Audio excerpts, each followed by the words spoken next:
ရဲ့12လ2025တရက်တာနဲ့ပတ်သက်တဲ့တနေ့တာကဏ္ဍမလေးကိုဟောပေးသွားမှာဖြစ်ပါတယ်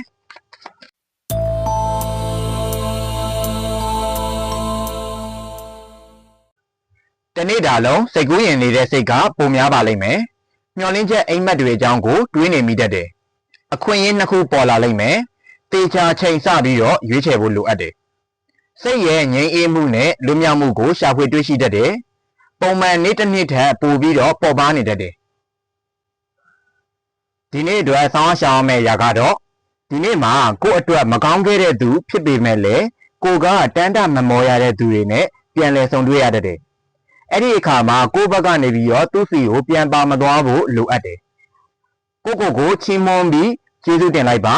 ကိုယ့်ရဲ့အောင်မြင်မှုတိုင်းကိုဂုဏ်ယူပေးပါဂုဏ်ပြုပေးပါLucky number နဲ့ Universe Message ကိုဗီဒီယိုရဲ့အဆုံးသတ်မှာထည့်ပေးထားပါတယ်ဒီနေ့တာလုံးအစဉ်ပြေချုံးမွေးကြပါစေ